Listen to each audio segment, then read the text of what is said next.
Valid valid کا مطلب ہوتا ہے درست، جائز، قابل قبول۔ دیکھیں بیسیکلی ویلڈ کی 3 میننگ ہوتے ہیں۔ میں 1 بائی 1 تینوں کے بارے میں بتاتا رہوں گا، آپ لوگوں نے جو ہے ویڈیو اینڈ تک دیکھنی ہے اور سمجھنے کی کوشش کرنی ہے۔ ایک ویلڈ کا مطلب ہوتا ہے درست۔ لیکن جب کوئی چیز جو ہے قانونی طور پر ٹھیک ہو، مطلب کوئی سٹیپ لیا گیا ہے یا کوئی کام کیا گیا ہے اور وہ قانون کے مطابق کیا گیا ہے، اسے ہم ویلڈ کام کہتے ہیں۔ جیسے مثال کے طور پر کسی گورنمنٹ سرونٹ کو نوکری سے نکال دیا گیا ہے، جب اس سے پوچھا جاتا ہے کہ آپ کو کیوں نکالا گیا، کوئی ویلڈ ریزن تھا، تو وہ کہتا ہے کہ ہاں ویلڈ ریزن تھا، بالکل قانونی طور پر حق بنتا تھا مجھے نکال دینا۔ یہ جب قانون سے ریلیٹڈ کوئی چیز ہوتی ہے، مطلب کہ اصول ہوتا ہے، اس اصول کے خلاف آپ جب کوئی کام کرتے ہو تو پھر مطلب کہ آپ کے ساتھ جو ایکشن کیا جاتا ہے، آپ کے ساتھ جو کام کیا جاتا ہے وہ ویلڈ ہوتا ہے، وہ درست ہوتا ہے، کیونکہ آپ خود اسے مانتے ہو کہ یار یہ درست ہے کیونکہ یہ قانون کے مطابق ہے۔ جیسے مثال کے طور پر ایک بندہ ہے اور وہ ڈرائیونگ کر رہا ہے، تو ڈرائیونگ کرنے کے لیے اس کے پاس ایک ویلڈ لائسنس ہونا چاہیے، مطلب کہ قانون کے مطابق بنا ہوا لائسنس۔ ایسا نہیں کہ مطلب کہ وہ کہے کہ مجھے تو ڈرائیونگ آتی ہے، میں کیوں یہ لائسنس بنواؤں۔ اور دوسرا اس کا میننگ کیا ہوتا ہے؟ دوسرا اس کا میننگ ہوتا ہے کہ جب کوئی بات کسی کی ہو رہی ہو اور وہ بات جو ہے صحیح ہو، بالکل حقیقی ہو، اس میں کسی قسم کا کوئی جھوٹ نہ ہو، آپ اسے سچ مانتے ہو کہ ہاں یار یہ بات تو ٹھیک ہے، ایسا ہی ہے، تو وہ ویلڈ بات کہلائی جاتی ہے۔ مثال کے طور پر آپ کا دوست ہے، وہ جو ہے آپ کو سمجھانے کی کوشش کر رہا ہے کہ یار یہ غلطی دوبارہ مت کرنا ورنہ تمہارا نقصان ہوگا، یہ ہوگا وہ ہوگا۔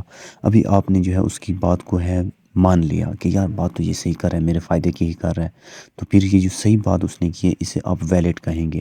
یا پھر کوئی بندہ ہے وہ آپ کے ساتھ ناانصافی کر رہا ہے، مطلب کہ آپ سے زیادہ پیسے لے رہا ہے، غلط بیانی آپ کے بارے میں غلط بات کر رہا ہے، تو آپ کہتے ہو کہ نہیں یہ ویلڈ بات نہیں ہے، یہ درست بات نہیں ہے، یہ صحیح بات نہیں ہے، آپ بالکل غلط بول رہے ہو۔ اور تیسرا تب استعمال ہوتا ہے کہ جب ہم کہتے ہیں نا کسی چیز کے بارے میں کہ یار یہ اس کا مقررہ وقت تک یہ استعمال ہو سکتی ہے، مطلب کہ یہ جو اس کے لیے جو یہ ٹائم ڈیسائیڈ کیا گیا، جیسے مثال کے طور پر کہ آپ کا جو شناختی کارڈ ہوگا وہ کب تک ویلڈ ہے، مطلب کہ مقررہ تاریخ اس کی کون سی ہے کہ اس مقررہ تاریخ تک اسے استعمال کیا جا سکتا ہے، تو آپ کہتے ہو کہ یہ جو ہے یہ ویلڈ ہے 2026 تک۔ تو کیا مطلب کہ یہ 2026 تک کام کے قابل ہے، اس کو استعمال کیا جا سکتا ہے، یہ تب تک ویلڈ ہے، یہ تب تک استعمال کیا جا سکتا ہے۔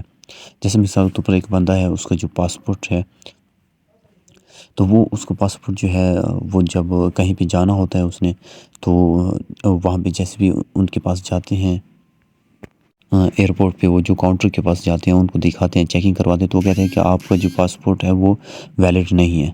کیا مطلب ویلڈ نہیں ہے؟ کہ مطلب کہ اس کی جو مقررہ ڈیٹ تھی وہ گزر گئی ہے، مطلب کہ جس ڈیٹ تک اسے جو ہے وہ کام کے قابل تھا وہ ڈیٹ ابھی گزر گئی ہے، تو یہ ابھی ویلڈ نہیں ہے۔ تو ویلڈ جو ہے اس سینس میں بھی استعمال ہوتا ہے کہ کسی چیز کی مقررہ تاریخ تک استعمال کرنا، کسی چیز کو استعمال کی جانے تک کی ڈیٹ۔ کچھ ایگزامپلس دیکھ لیں۔ This ticket is valid for 1 week only, یہ ٹکٹ صرف ایک ہفتے کے لیے قابل استعمال ہے۔ His argument is not valid because it lacks evidence, اس کی دلیل درست نہیں ہے کیونکہ اس کے پاس کوئی ثبوت نہیں ہے۔ You need a valid passport to travel abroad, بیرون ملک سفر کرنے کے لیے آپ کو ایک درست پاسپورٹ کی ضرورت ہے۔ Her excuse for being late was valid so the teacher didn't punish her, اس کی دیر سے آنے کی جو وجہ تھی وہ جائز تھی، اس لیے اساتذہ نے اسے نہیں مارا۔ Is your driving licence still valid, کیا آپ کو ڈرائیونگ لائسنس ابھی بھی کارآمد ہے، ابھی بھی یوزیبل ہے؟